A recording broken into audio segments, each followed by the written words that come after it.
everyone, today I'm going to show you how to do a very basic matte frame for your artwork. So this is basically just adding a cardboard backing to it and putting a little cardboard frame around it and putting the whole thing in a plastic sleeve so that it stays protected on its journey. And it's also a nice way to display the art, especially for clients who perhaps live in apartments where they're not allowed to nail things to the wall, or you would have a normal frame with glass. This is a good alternative both for displaying if you ultimately do get a frame with glass to put around it, but also just by itself. You can just use simple sticky tack to put it up on the wall. So what you'll need to add a matte frame around your art is, of course, the frame itself.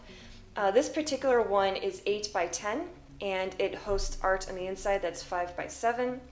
You'll need the backing board, which of course fits the full size of the frame, so in this case 8 by 10.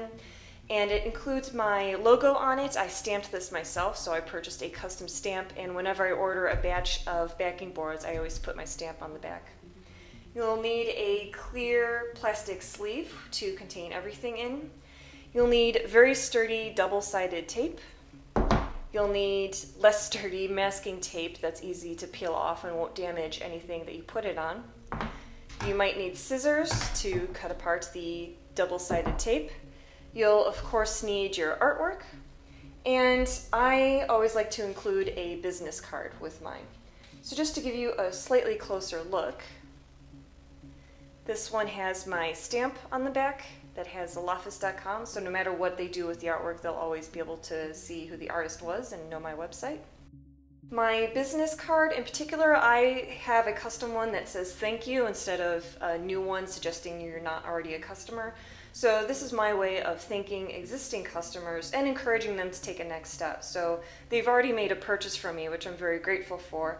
And my next step is to encourage them to take a photo of their purchase. So if the client were to frame this in their house, I would love if they took a photo of that and then shared it online. So I include my username and various places, Twitter, Instagram, and Facebook, where I would appreciate to be tagged. The other next step is, of course, to join my Patreon. So if they really enjoyed this artwork and they want to see more artwork or learn how I create these different pieces, then Patreon is a great place to see all that. So I just keep it to these two calls to action for somebody that's already purchased my art. And then, of course, the artwork itself. Now, since I am framing this, it doesn't necessarily matter what the edges are like. So this you can kind of see, whoops, you can kind of see I already have this cut off edge because it was part of a binder in my sketchbook, but that's okay that this is a little bit rough. Now, before I even started this piece, what I did when I had this piece of paper is I put the matte frame over it, and then in very light pencil, I just drew an outline. So that way I already knew the inner bounds of where my artwork could go. And once I was done with the artwork, I erased most of that outline so that in case I was a little bit off in reframing it, it wouldn't show.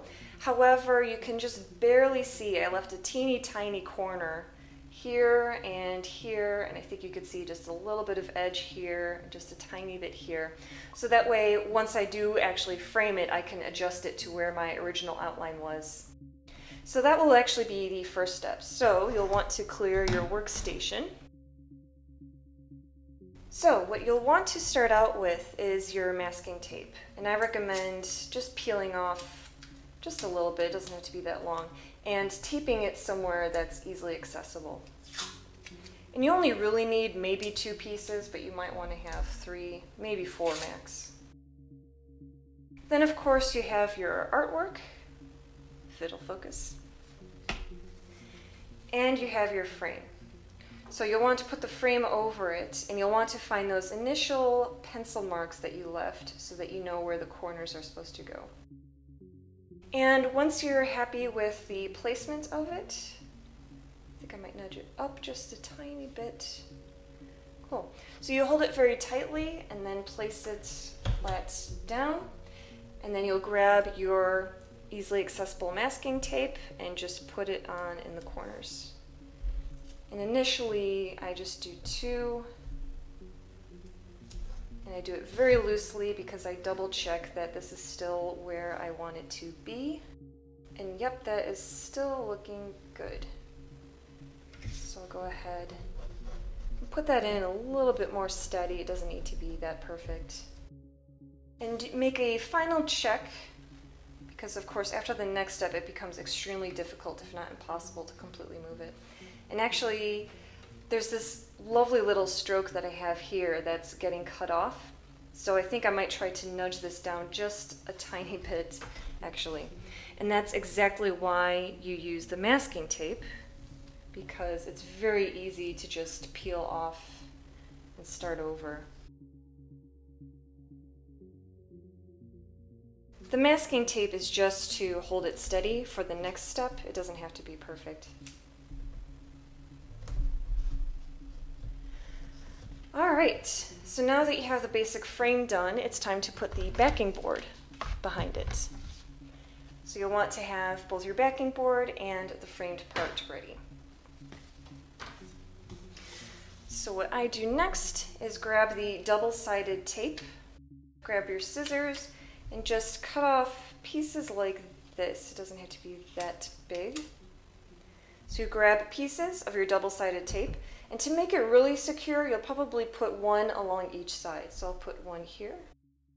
This double-sided tape is very, very strong, so it tends to stick to everything, including the scissors that you're working with.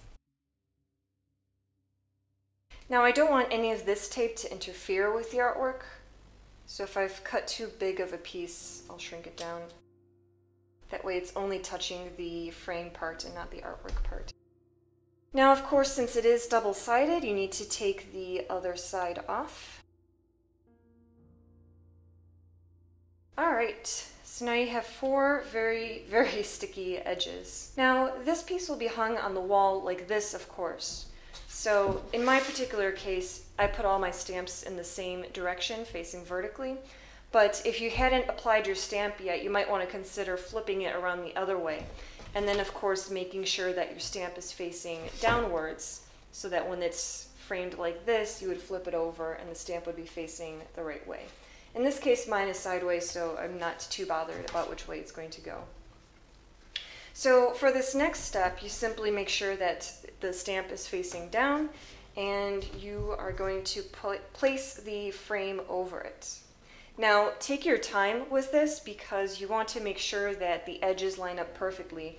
Otherwise, in this particular case, because this is a black frame, you could potentially have some ugly white edges sticking out on the side. It's not necessarily the end of the world if that happens. Ideally, someone would then get another frame to go around this, but it does make it look nicer if everything's a very clean, flush edge.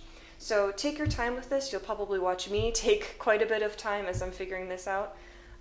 But yeah, you basically just align everything up. And you'll probably see my hair as I'm leaning in and trying to look. I tend to get as close as I can before letting it sit on top. And then I use my fingernails to kind of nudge it just a little bit to align it just right. So if you're happy with how it's looking around all these edges, then you simply press down. So I kind of start in the middle where the tape is going to be, and then I just make sure everything's very secure.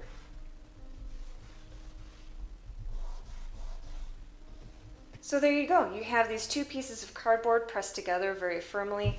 That double-sided tape is extremely difficult to peel apart. So if you make a mistake, you can peel it apart. However, on the inside, you'll have bits of cardboard kind of peeling off. So if you make a mistake, you can still do this over again, but it just becomes messy on the inside. And if you are the client and you want to get a different frame for this artwork, you can of course peel this off. And as you saw earlier, I was using simple masking tape to secure the artwork in place. So you can easily peel that masking tape off and get your own frame or your own choices for reframing this if you wanted. Now of course the final step is to get your clear plastic sleeve, and you need to find where the inside is and where the tab is. The tab is going to fold over the adhesive strip on the back, so you want your artwork facing outward on the same side as the long tab. And in my case, since I have the stamp facing upward, I want the stamp to be facing upward with the opening at the top as well. So now this of course will protect it from dust or from water or something spilling on it, and it keeps it a bit safer in transport. Now before I close this, that's where my business card comes in. So I want to remind people that I'm thanking them. And I'm going to put that in the bottom right there. And sometimes it flips around in a direction you don't want it to go. So it's kind of difficult. You want to nudge things. So now I have my business card in there. And for this particular client, I have another simple sketch that I'm going to include, so I'm just going to slide that in here. But otherwise, if you were completely done, you would simply peel off this adhesive protecting and then fold the flap over on top of it. So once you're completely satisfied with everything you have in, you would peel off the adhesive covering and simply close this over like this. And then you have your perfectly protected matte framed artwork. Thank you for watching. Hopefully you found this informative. As a reminder, I do have a promotion on my inks for Inktober coming up. You can place your orders now. I have my own prompt list as well as the official Inktober 2019 prompt list. And all of my Inktober inks will come in a frame and a wrapping like this, and I will mail them to you. The shipping is included in the commission price. So if you're interested in getting an original ink commission from me that includes the frame, the plastic sleeve, and shipping to USA, Canada, and Europe, head to the link below, see what prompts are still available, and how to place an order. Thanks again for watching.